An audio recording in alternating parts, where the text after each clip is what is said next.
Hello guys, এটা হচ্ছে আমার দিদির প্রথম আইবুড়ো ভাত। যেহেতু আমরা বিহারি, আমাদের মধ্যে আইবুড়ো ভাত টাত হয় না যেহেতু, তাই আমরা আর কি ভাবলাম যে আমরা যেহেতু বেঙ্গলে থেকে গেছি, আমরা একটু ট্রেডিশনালটাকে ফলো করি। তাই জন্য আমরা সব রকম যা যা নিয়ম থাকে সেগুলোই করলাম, যেগুলো 5 রকমের ভাজা ছিল, মাছ, মাংস, তারপরে বাগদা চিংড়ি, ফল, তারপরে হচ্ছে তোমার মিষ্টি, দই টই, যা তারপরে কোল্ড ড্রিঙ্কস ছিল, শেক ছিল। তো গাইস, এটা হচ্ছে আমার ছোটো কাকি। দেখো, প্রথমে বরণ করে নিল।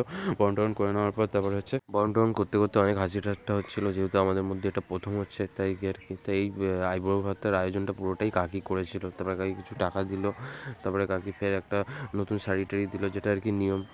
আর যেগুলো দেওয়ার সেগুলো দিল। তারপরে দিয়ে টিয়ে তারপরে কাকি ফের মিষ্টি ফিষ্টিগুলো নিয়ে তারপরে দিদিকে খাইয়ে টাইয়ে দিল। তারপরে দিদিকে একটু জল খাওয়ালো। তারপরে দিদি ফের উঠে প্রথমেই কাকিকে নমস্কার করলো। তো এটা হচ্ছে আমার ছোটো কাকি। তারপর ওটা বড় কাকি। বড় কাকিকে নমস্কার করার পরে বিহার থেকে এসেছিলো, ওটা আমার একটা ভাবি।